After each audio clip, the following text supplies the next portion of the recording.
If you walk through many American cities today, you pass streets that look ordinary. Brick storefronts, church steps worn smooth by time, residential blocks where nothing announces that history unfolded there. But beneath those sidewalks lies one of the most important stories in American history. Black history was not only written in speeches, courtrooms, or protests. It was built. It was built in neighborhoods, business districts, churches, music halls, rail lines, and classrooms. Freedom did not simply arrive through laws or declarations. It had to be constructed in physical places. For much of American history, Black Americans were denied full access to public life. Segregation and discrimination shaped where people could live, work, travel, and gather. But exclusion did not produce silence. It produced community. It produced places where dignity could exist even when the wider society refused to recognize it. These communities were not accidental. They were deliberate acts of survival and self-determination. Place matters because it shapes what is possible. Where you live determines who you learn from, how you earn a living, and whether you can imagine a future with security. In cities across the United States, Black Americans built neighborhoods that functioned as economic, cultural, and social engines. In Tulsa, Oklahoma, the Greenwood district became known as Black Wall Street.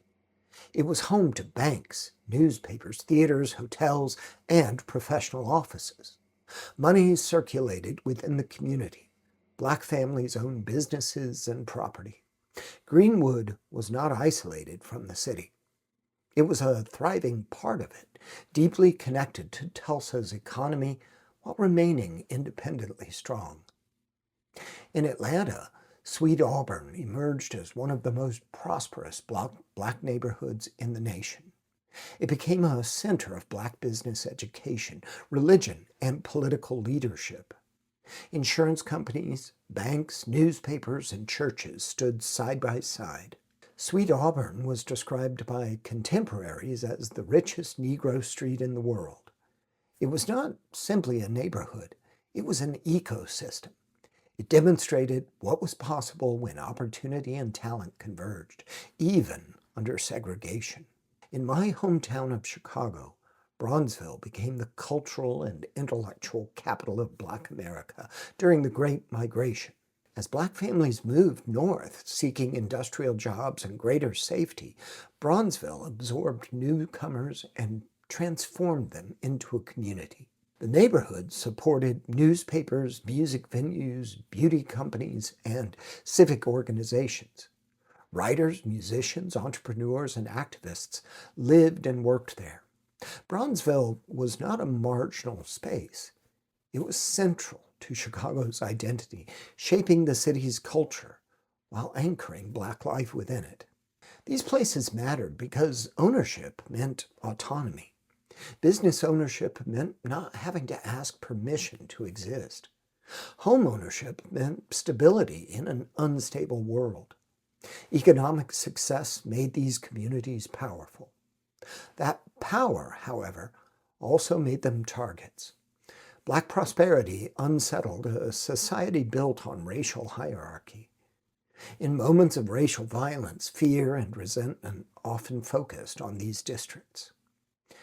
When Greenwood was destroyed, it was not just buildings that were lost. It was generational wealth. It was cultural memory. It was proof of what had been achieved. Yet, even in destruction, these places remain essential to understanding American history. They reveal not only what Black Americans built, but what others feared. Progress did not fail because of lack of effort or ability. It was actively opposed. Prosperity was not fragile, it was attacked. Beyond economics, Black neighborhoods were engines of American culture. Music, performance, fashion, and language flourished in spaces where people could gather freely. In Chicago, New York, New Orleans, and Kansas City, Black districts produced sounds that reshaped the nation. Jazz clubs, theaters, and dance halls became laboratories of creativity. American culture did not borrow from these places, it was born in them. In St. Petersburg, Florida, the Deuces became a vital Black cultural corridor. It supported restaurants, nightclubs, hotels, and businesses that served Black residents and travelers during segregation. Musicians who could not stay elsewhere found welcome there. The Deuces was both a neighborhood and a lifeline. It connected the local community to national cultural currents while anchoring Black life within the city. Joy itself became a form of resistance. In a society that often defined Black life through struggle, celebration became a declaration of humanity. Music expressed sorrow and hope at the same time. Performance preserved stories that official histories ignored. Culture carried survival forward when laws and institutions lagged behind. Movement also mattered. Freedom required mobility, and mobility was never guaranteed. Black railroad workers, especially pullman porters, traveled across the country while navigating discrimination and danger. They carried news, ideas, fashion, and political awareness between cities. These workers quietly built national networks of knowledge and opportunity. Movement stitched distant communities together and expanded what freedom could mean. At the heart of many Black neighborhoods stood sacred and civic spaces. Churches in Sweet Auburn, Bronzeville, Harlem, and countless other communities served as centers of education, organizing, and mutual aid. Schools trained young people to see themselves as capable and worthy. Meeting halls hosted conventions that would later shape national movements. Before civil rights organizations had names and visibility, they had rooms where people gathered and planned. These spaces nurtured leadership long before it appeared on the national stage. They provided structure when the wider society offered exclusion. They taught history when textbooks omitted it. They fostered responsibility and care when public systems failed. Community became infrastructure. The 20th century brought new challenges. Urban renewal, highway construction, and disinvestment dismantled many Black neighborhoods. Progress was often defined in ways that erased existing communities. Homes were demolished, businesses displaced, cultural districts fragmented. When physical spaces disappear, memory becomes harder to sustain. Stories fade without landmarks. Yet memory persists. It survives in photographs, oral histories, and the names people still use, even when maps no longer show them. Today, many of these places can still be visited. Some are preserved as historic districts. Others are marked by museums or community organizations. Some remain quietly alive, carrying forward traditions, even as cities change around them. Walking these neighborhoods today is not an act of nostalgia. It is an act of recognition. It acknowledges that history lives where people lived. Preservation is not about freezing the past. It's about honoring the labor, creativity, and resilience that built these spaces.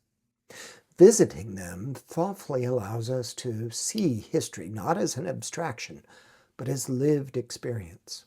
Black history lives in places where people built lives in a nation that did not always welcome them. It lives in Greenwood and Sweet Auburn. It lives in Bronzeville and the Deuces. It lives in churches, clubs, rail lines, and city blocks where freedom was practiced long before it was promised. Freedom was not simply demanded, it was constructed. When we walk through these places today, we walk through evidence. Evidence of resilience, evidence of imagination, evidence that even under the harshest conditions, people built lives that mattered. History is not only something we read, it is something we step into. And when we do, we begin to understand that freedom, like history itself, has always been a place. For more stories of the American experience rooted in place and lived experience, visit journeysthroughhistory.com, subscribe to our channel, and please support the channel through buymeacoffee.com. There's always more to uncover, and history is richer when we explore it together.